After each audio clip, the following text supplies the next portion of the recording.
Hello friends! Today I've got what I think is my first real Marvel Legends review. It's Phoenix! Otherwise known as Jean Grey.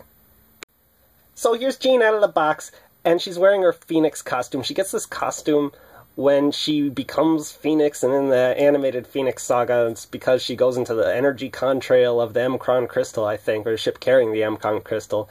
In the comics, apparently, she just gets it from a solar flare, and that awakens her latent psychic abilities or something. But in any case, they get back to Earth, and she just decides to create this costume with her psychic powers. And it's like, well, I don't know where she got this, because she was like, oh, well, I guess now I can have the costume I always dreamed of. Well, Jean, you could have made this out of cloth or whatever, but whatever. The costume is easily Jean Grey's best costume. It's the coolest costume she's ever worn, so that's why I picked the figure up.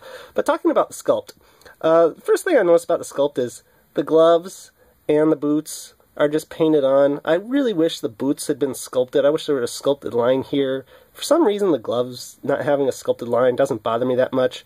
But talking about the rest of the sculpt, they got the abs on her torso.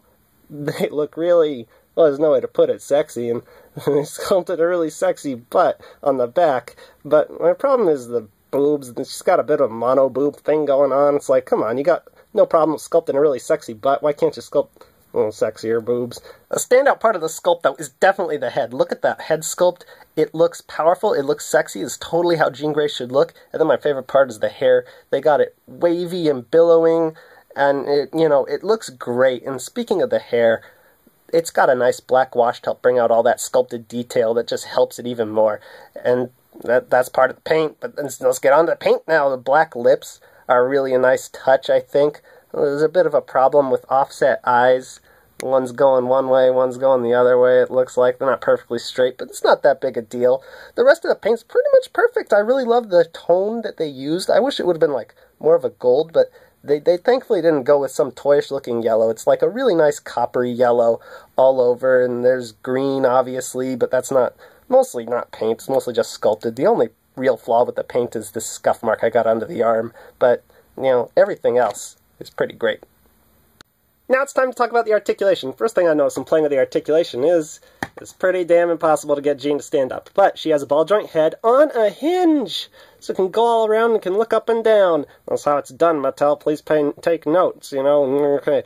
When she can get some pretty extreme poses with that head, too. Oh, no, you didn't. Oh, no, you didn't. And then she has a diaphragm joint. It's got good range, feels tight, goes left and right, everything. She's got ball joint shoulders, hinge and swivel elbows, the kind Hasbro always does, hinge and swivel wrists. Phew!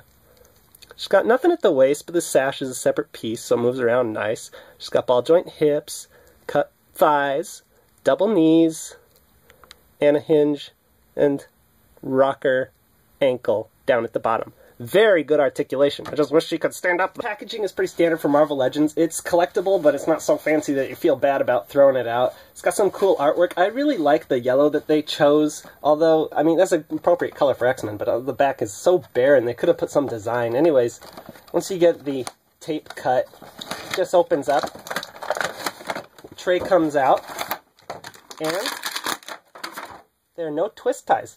I love that Marvel Legends figured that out. Lots of toy companies figuring that out. Accessories time is not my favorite time for once. The only thing Jean comes with is the torso for building Juggernaut. Well, and it's nice, but, it's not really an accessory for her. And even though her hands are sculpted to hold accessories, and I'm just kidding, that's for her to do psionic blasts or something. But, I mean, they could have done that. They could have done pink energy things for her hands to grab onto, and shoom, shoom.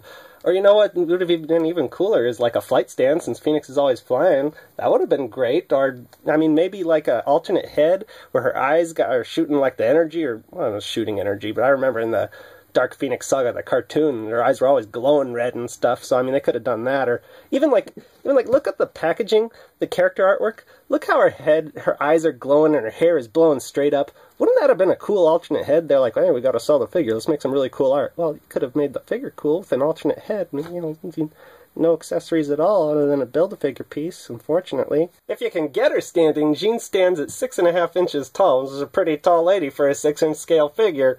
But she definitely looks great next to other X-Men from Marvel Legends, or any other 6-inch scale superhero figures, really. I really recommend this figure, with the caveat that you realize you're not going to get great poses out of her unless you have a flight stand, because she just can't stand up on her own. That's her main weakness. The other weakness is she doesn't really have anything in the accessories department, but that's okay. The sculpt is great, the paint is great, Jean Grey is a great character, this is a great costume. If you're any kind of X-Men fan, this is a great figure to pick up. Just get a flight stand.